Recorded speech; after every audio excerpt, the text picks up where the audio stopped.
Welcome, another episode, Dr. James Beckett, Sports Card Insights. I'm here with Brian Fleischer. We're going to talk about his journey to his lofty status now, doing what I used to do of pricing cards and being really the main guy over here in leading that effort. So it was a lot of fun for me for many, many years, but it's going to be even more fun today for me not to be doing it and to be conversing with Brian about how his journey of how he got where he is and what he's excited about. So thanks to our other sponsors, Beckett Media, obviously, Beckett Grading, Beckett Authentication, comc.com, Burbank Sports Cards, Mike's Stadium Sports Cards up in Colorado, Heritage Auctions, Huggins and Scott Auctions, and then Topps, Upper Deck, and Panini. But welcome, Brian. Thank you for having me. We're going to talk about your journey, and you are the main man now. When you came in, you weren't the main man, but you've done a bunch of great work here, such that you are now leading the charge. I am. Congratulations on that. Thank you. Tell us how that came about. Well, as you said, I started here with Beckett in 2003, hired by Dan Hitt and Bill Sutherland, both former leaders of the pricing team that you know well, that you worked with for many years. So I came in as an analyst. Right. At the time in 2003, we probably had about 15 guys on the pricing team. Yeah. And Wow, don't you wish? Oh my goodness. Now the technology has advanced, of course, since 2003. Yes. So we don't necessarily need as many people. We could always use extra help though. So, I came in as an analyst really, and for the first 3 or 4 years, really all I did was scrape eBay sales, Beckett Marketplace sales, right. Auction house sales, prepped a few checklists to get ready and import to the database. Yeah. But that's really where I started. And over the years, we've come down to about 7 or 8 guys now on the team. Well, is a lot of stuff you were doing, is that overseas automated now, or some offshore? Of it is. A lot of the checklist prep is still done between here in Dallas, depending on when the checklist is released. We will still prep checklists for the database. Some of it is done by Jeff Kamei, who's been with us for 10 years and leads our Cebu team. He is in Toronto now. So Montreal. I was confusing. He's in Montreal now. So he preps a lot of checklists. The eBay and market gathering is done overseas, both in India and the Philippines. Our Philippines group, we have guys there, been with us for 5 or 6 years. Yeah. So they really know the market, and really they're just going out and getting the sales information, the mapping, and the matching. Big basketball fans there, right? Huge basketball fans, yes. Baseball not so much? A little bit of baseball. Jeff is Jeff the manager is a huge baseball fan, big Yankees fan. So it's mostly basketball, but there's a little bit of baseball. Yeah.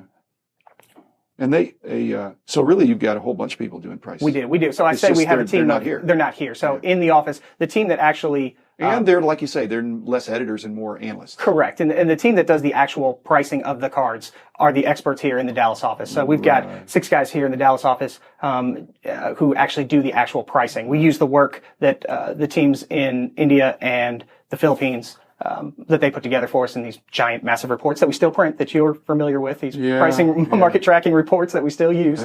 And so that's how we price products. So what percentage of your time is pricing cards as opposed to doing kind of leadership activities or putting out fires? It's probably kind of complicated issues. 75-25 putting out fires, leadership. Really? Yeah, it really is. I really like the pricing. I try and do as much as I can. I still do the majority of the baseball pricing.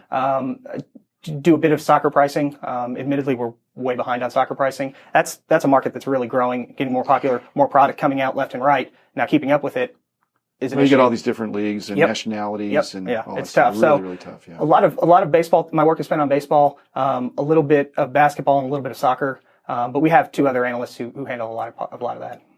So I wish I could spend more time doing it, because that's what I love. I love being in my office with my door closed, with my market reports and the database. I'm not in charge anymore, so I can just say this, but my guess is you're understaffed in the sense that there's an awful lot more work than what was there when I was here, and you have less resources. You have some more automation. But we have more automation. It's really tough. Yeah. And so you're not hiring. We can hire. Yes, we can hire. So what would you be looking for if you're hiring?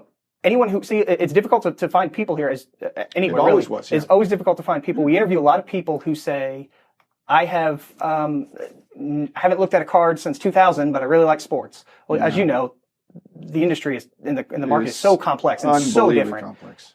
With the levels of parallels and just the number of products and the number of inserts and the difference between an insert and a parallel insert and a regular parallel and an autograph and amendment and a cut signature, and it goes on and on and on and on. So to find someone who is really involved in the hobby and wants to move to Dallas, and wants to work in this. And you've got to be, we say kind of a certain kind of crazy to do what we do. If you're someone who likes to be real social and up and around, and we like to be with our reports. We like to be. Right. Well, it's a real the whole other analytical. factor if somebody's married and has kids. Exactly. That's another whole thing. Yeah. We were very fortunate back in the day, to make some wonderful strategic hires, but most of them were guys that many of whom are married and have kids now. Yep. And Dallas, just to be on the record, Dallas is a great place to have a family or be single or whatever. Yep. It's a wonderful place, and it's kind of a hobby hub. Yeah, we can definitely hire. We're definitely looking, but it's a matter of finding the right fit. We find a lot of people who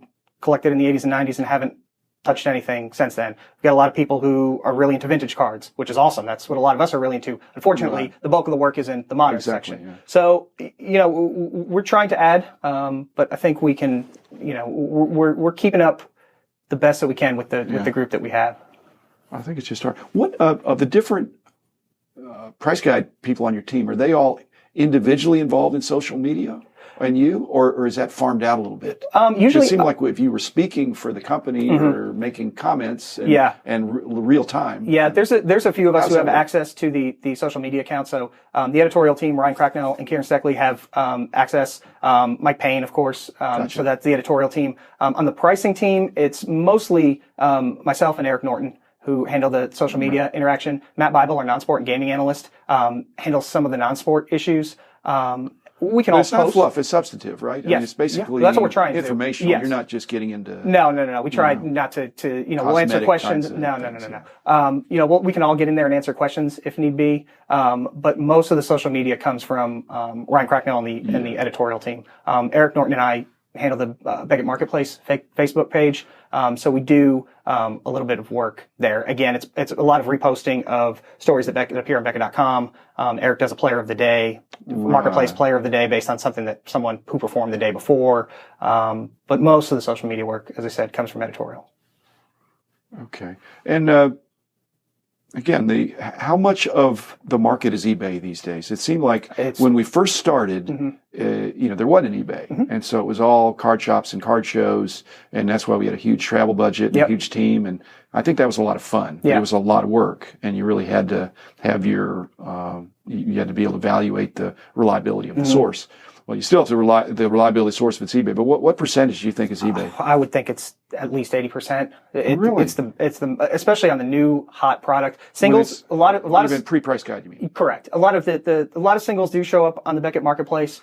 We've got about 75 dealers now in the marketplace, where a lot of singles show up. Of course, a handful do show up, or more than a handful, of course, show up on COMC. Yeah. The super high and graded, of course, as you know, usually ends up at the major auction houses like Heritage and the Huggins and Scott or those type places. And then the rest of it usually just funnels to eBay. Yeah. So we rarely get any reports from dealers anymore. Like, this is what I sold at my shop. Yeah. Almost never. Same thing with collectors. I know when I started, we'd get a little bit more of that. It was starting to. Is that because dealers have moved more toward selling boxes and packs and things? Maybe they just moved to selling online and they figure we get it anyway. I think there are a lot of dealers who certainly don't break product. There's some who do, in the marketplace dealers, of course, because they need inventory. But there are certain products that they'll break because they think they can make money on them, and certain products that they don't break just because they don't feel that they can make the money on that.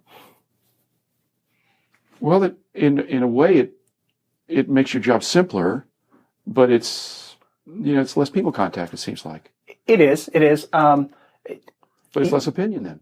Correct. Maybe that's good. I mean, there always was some level of the challenge is the good part is that the majority of the information is in one place, and we know where to go find it.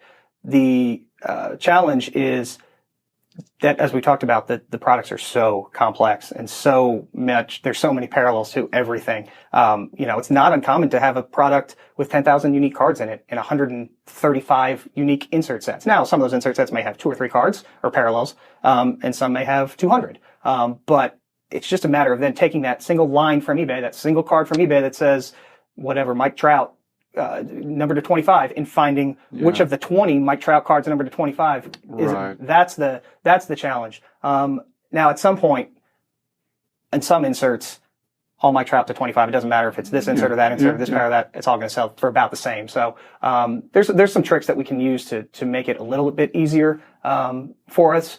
But it kind of goes back to why it's hard to find somebody to come in and you got to train them and get where to go. If they really knew what the job entailed, they'd be properly overwhelmed. Yes. And then it's like the catch-22. They'd be insane to apply. Yes. Exactly. But then, but it's very rewarding. It's a lot of fun. And the only problem, which again, there's a very very small fraternity of people that have been in your chair, but I'm one of them. And when you do such a great job 1 month, you get the privilege of doing it all over again the next month. And then trying to fix all the stuff or the next week if it's another sport. It's nonstop. It's really nonstop. And even then you're hoping that nothing especially good or bad happens between now and when the publication is exactly released, the hot list, which would make you look like you're stupid when in reality you could have nailed it on the day that was the day. Yep. We shouldn't complain, because if there wasn't any dynamic element, if prices didn't move, and again, that's one of the cool things about tracking with a sport, baseball, which is your main thing, was my first love, where there's 162 games and then there's playoffs where, somebody does something great, there can be kind of an instant, reward in the player's price, which not necessarily shown but it's to some degree predictable. In the sense that you do something good or bad. And over time, players with lasting value are enduring. And so that's why I always thought, when we're doing these annual books, which I guess you're pretty involved in that too, is that's a once a year chance to kind of consolidate and try to figure out how does this apply to all these other more obscure sets besides the stuff that's coming out every. We're trying to hit a moving target every month. We're trying to keep up with the new product, and then like you kind of alluded to, making price changes on players, hot or cold, sets hot or cold. We're up close to 11 million records in the database, about 4 million in baseball, give or take. 4 million different. So if somebody said that every card, they would be lying, number one. Yes, that's impossible with all the one-of-ones. Too many ones-of-ones. How many over 25? I couldn't tell you, but there are a ton of one-of-ones. There's a lot. A ton. And, you could get into the fact that if you had 25 one-of-ones or one group of 25, that's still the same rarity of the card, but there's perceptions and sometimes all that in our frustration. Marketing. Yeah. Sometimes in our frustration, we say, why won't they just make one card of 100 instead of 20 to 5? And they will just make one, please. We'll just change the color a little bit.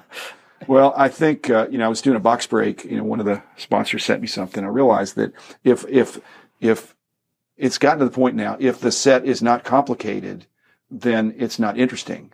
And so if it's not complicated, you almost don't need a price guide, or you don't need a very thick price guide. You just need to know, hey, this guy is better than this guy, so his price is higher.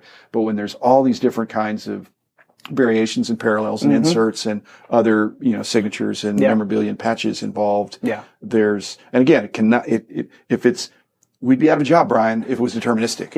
It was here's the formula, but and to the extent there are some truisms, there are exceptions to every rule.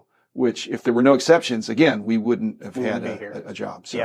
So I loved what I did, and I don't know that I think I probably after 20 something years had a little bit of burnout, but then I also had heart attacks. So maybe that counts too. But so don't have a heart attack and don't burn out. And but one of the reasons I don't think I did burn out is because, and I just want to end on this note, is that I really enjoyed the people I worked with, and I think you do too. And if you don't, even a good job can be kind of not as much fun if you're working with people you don't like. When you've been there as long as I have, or Jeremy Murray or Bill Sutherland, you've got to enjoy coming to work every day. You love what you're working on. You love the cards. Exactly. And you love the people. Is every day awesome? No, of course not. But that's life. So, but there's more great days than there are bad days, and that's what I love about it. What a great statement to end on. That's my goal for this podcast too, to be more great days.